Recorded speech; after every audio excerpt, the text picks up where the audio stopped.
ਪਿਆਰੇ ਬੱਚਿਓ ਸਤਿ ਸ਼੍ਰੀ ਅਕਾਲ। ਆਓ ਇਸ ਵੀਡੀਓ ਦੇ ਵਿੱਚ 11ਵੀਂ ਕਲਾਸ ਦੇ ਮਾਡਲ ਟੈਸਟ ਪੇਪਰ 9ਵੇਂ ਦੇ ਆਬਜੈਕਟਿਵ ਟਾਈਪ ਪ੍ਰਸ਼ਨਾਂ ਨੂੰ ਹੱਲ ਕਰੀਏ। ਪਹਿਲੇ ਮਾਡਲ ਟੈਸਟ ਪੇਪਰ ਤੋਂ ਲੈ ਕੇ 8ਵੇਂ ਤੱਕ ਦੇ ਜਿਹੜੇ ਹੱਲ ਨੇ ਉਹ ਆਪਾਂ ਪਹਿਲਾਂ ਹੀ ਕਰ ਚੁੱਕੇ ਹਾਂ।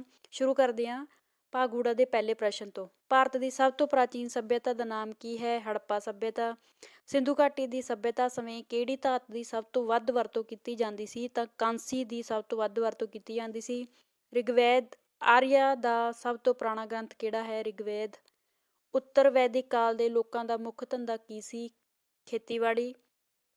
ਜੈਨ ਮਤ ਦੇ ਕੁੱਲ ਕਿੰਨੇ ਤੀਰਥੰਕਰ ਹੋਏ ਹਨ? 24। ਮਹਾਤਮਾ ਬੁੱਧ ਦਾ ਜਨਮ ਕਦੋਂ ਹੋਇਆ ਸੀ? ਜੇ ਕਦੋਂ ਪੁੱਛਿਆ ਜਾਵੇ ਤਾਂ 567 ਈਸਵੀ ਪੂਰਵ ਦੇ ਵਿੱਚ ਹੋਇਆ ਸੀ, ਤੇ ਜੇ ਕਿੱਥੇ ਪੁੱਛਿਆ ਜਾਵੇ ਤਾਂ ਹੋਇਆ ਸੀ ਲੁੰਬਨੀ ਵਿਖੇ। ਅਸ਼ੋਕ ਦੇ ਸਮੇਂ ਕਲਿੰਗ ਦਾ ਯੁੱਧ ਕਦੋਂ ਹੋਇਆ ਸੀ? ਤਾਂ ਅਸ਼ੋਕ ਦੇ ਸਮੇਂ ਕਲਿੰਗ ਦਾ ਜਿਹੜਾ ਯੁੱਧ ਹੋਇਆ ਸੀ 261 ਈਸਵੀ ਪੂਰਵ ਦੇ ਵਿੱਚ ਹੋਇਆ ਸੀ। ਭਾਰਤੀ ਨੈਪੋਲੀਅਨ ਕਿਸ ਨੂੰ ਕਿਹਾ ਜਾਂਦਾ ਹੈ? ਸਮੁੰਦਰ ਗੁਪਤ ਨੂੰ। ਵਰਧਨ ਵੰਸ਼ ਦਾ ਸੰਸਥਾਪਕ ਕੌਣ ਸੀ? ਨਰਵਰਧਨ ਸੀ। ਮਹਿਮੂਦ ਗਜ਼ਨਵੀ ਨੇ ਭਾਰਤ 'ਤੇ ਕਿੰਨੇ ਹਮਲੇ ਕੀਤੇ ਸਨ? 17। ਕਿਸ ਸੁਲਤਾਨ ਨੇ ਲਹੂ ਅਤੇ ਲੋਹ ਦੀ ਨੀਤੀ ਅਪਣਾਈ ਸੀ? ਬਲਬਨ ਨੇ ਅਪਣਾਈ ਸੀ ਇਹ ਨੀਤੀ। ਵਿਜੈਨਗਰ ਸਾਮਰਾਜ ਦੀ ਸਥਾਪਨਾ ਕਦੋਂ ਹੋਈ? 1336 ਈਸਵੀ ਦੇ ਵਿੱਚ। ਸਿੱਖ ਧਰਮ ਦੇ ਸੰਸਥਾਪਕ ਕੌਣ ਸਨ? ਸ਼੍ਰੀ ਗੁਰੂ ਨਾਨਕ ਦੇਵ ਜੀ। ਗੋਇੰਦਵਾਲ ਸਾਹਿਬ ਦੀ ਬਾਉਲੀ ਵਿੱਚ ਕਿੰਨੀਆਂ ਪੌੜੀਆਂ ਬਣਾਈਆਂ ਗਈਆਂ ਸਨ? 84।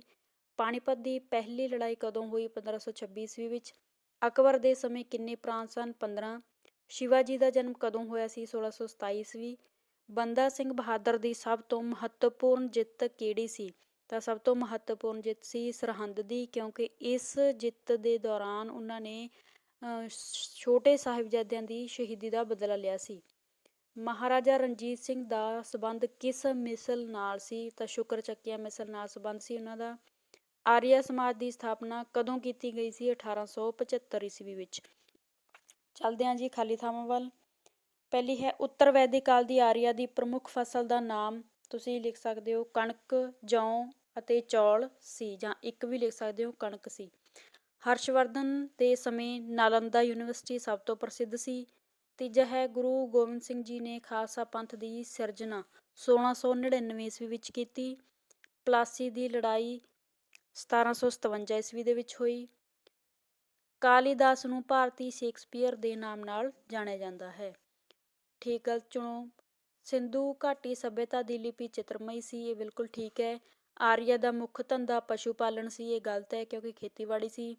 ਆਰੀਆ ਭੱਟ ਗੁਪਤ ਕਾਲ ਦਾ ਸਭ ਤੋਂ ਪ੍ਰਸਿੱਧ ਵਿਗਿਆਨੀ ਸੀ, ਇਹ ਠੀਕ ਹੈ।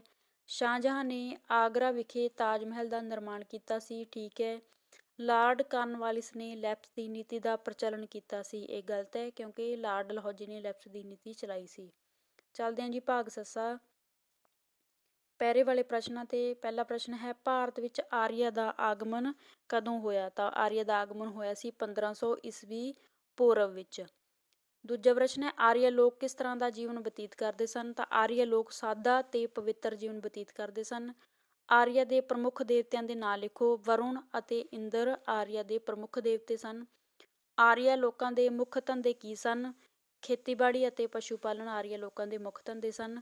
ਆਰੀਆ ਸਮਾਜ ਵਿੱਚ ਇਸਤਰੀਆਂ ਦੀ ਦਸ਼ਾ ਕਿਹੋ ਜਿਹੀ ਸੀ? ਤਾਂ ਆਰੀਆ ਸਮਾਜ ਦੇ ਵਿੱਚ ਇਸਤਰੀਆਂ ਦੀ ਦਸ਼ਾ ਬਹੁਤ ਵਧੀਆ ਸੀ ਤੇ ਉੱਥੇ ਉਹਨਾਂ ਦਾ ਸਤਿਕਾਰ ਕੀਤਾ ਜਾਂਦਾ ਸੀ। ਆਓ ਚੱਲਦੇ ਹਾਂ ਦੂਜੇ ਪੈਰੇ ਦੇ ਪਹਿਲੇ ਪ੍ਰਸ਼ਨ ਤੇ। ਪਹਿਲਾ ਪ੍ਰਸ਼ਨ ਹੈ ਮਹਾਰਾਜਾ ਰਣਜੀਤ ਸਿੰਘ ਦਾ ਜਨਮ ਕਦੋਂ ਹੋਇਆ?